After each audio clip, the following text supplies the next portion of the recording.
Bonsoir tout le monde, bonsoir amis parisiens, lyonnais, marseillais, amis de partout.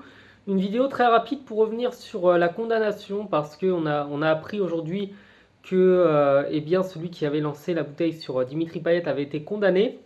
Finalement, il a pris une sanction qui est lourde mais qui me semble quand même assez méritée. Il a pris 5 ans d'interdiction de stade, ça c'est tout à fait légitime et ça aurait même pu être une interdiction à vie et ça n'aurait pas été volé. Et il a surtout pris 6 mois de prison ferme. Donc pour le coup, la vraie question qu'on va se poser, c'est de savoir si il va effectuer cette peine, hein, parce qu'on sait que certains, par exemple, avec un nom qui commence par S, qui finissent par un Y, ont pris 2 ans de prison ferme, mais ne les ont pas fait, en fait, pas du tout même. Donc il faut vraiment savoir, en fait, s'il va être réellement en prison ou si c'est simplement une peine qui a été donnée comme ça pour faire un peu peur aux autres. Les 5 ans d'interdiction de stade, pour revenir dessus, par contre, c'est une bonne chose parce que je considère, et je ne suis pas le seul à le penser, que des gens qui lancent des projectiles sur des joueurs n'ont absolument rien à faire dans un stade.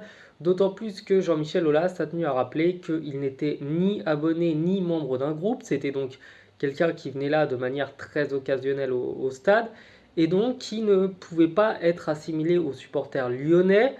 Donc, pour ceux qui ne savent pas, une interdiction de stade, en fait, vous êtes obligé pendant toute la période de cette interdiction, donc là ce sera à Lyon, de pointer au commissariat en début de première mi-temps et en début de deuxième mi-temps pour absolument tous les matchs de votre équipe. C'est-à-dire que euh, peu importe que ce soit un match un mercredi à 15 heures ou que ce soit un match un dimanche à 21 heures ou à n'importe quel autre moment de la journée, et puis même si votre équipe joue à l'autre bout du monde, vous êtes obligé d'aller au commissariat. Donc autant vous dire que quand Lyon va se déplacer pour la Coupe d'Europe et s'ils partent en Russie, et ben le mec devra pointer en début de première et en début de deuxième. Donc autant vous dire que le gars va faire ça pendant 5 ans. Et je pense qu'il va vraiment regretter. La deuxième chose, c'est qu'il n'y a pas eu d'amende, étonnamment, qui ont été annoncées. Donc ça, c'est un peu étonnant, parce que il y a quand même un certain préjudice. Dimitri Payet a reçu plus de bouteilles dans sa vie que de titres. Et donc, je pense que son amour-propre a été surtout touché. Et, mais bon, après, les dommages et intérêts, Payet gagne 500 000 euros par mois. Je pense pas que 5 000 euros lui fassent vraiment un grand bien. Donc voilà, la peine est assez lourde, la peine est totalement méritée, hein, ça on va pas se mentir, on va pas se mentir, des gars comme ça ne méritent rien d'autre. Mais il faut absolument que la sécurité elle soit repensée dans les stades parce que il y a de plus en plus urgence, je dirais. Les joueurs sont plus à l'abri. Payet s'est déjà fait agresser à Nice. D'autres joueurs se sont déjà fait agresser dans d'autres matchs.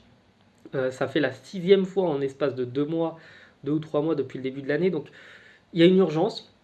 Il faut absolument que la Ligue de football professionnel prenne les mesures nécessaires pour endiguer tout ça et pour permettre aux supporters et aux joueurs, c'est surtout les joueurs qui comptent le plus dans les stades, puisque c'est eux qui font le spectacle, euh, permettre à tout le monde en fait d'être en sécurité. Et j'ai de plus en plus l'impression que malheureusement, c'est pas toujours le cas. Bref, je tenais à revenir sur ça, c'est quelque chose qui me semble assez important. Donc voilà, je vous souhaite de passer une bonne soirée. Je vous dis à bientôt sur la chaîne. Ciao.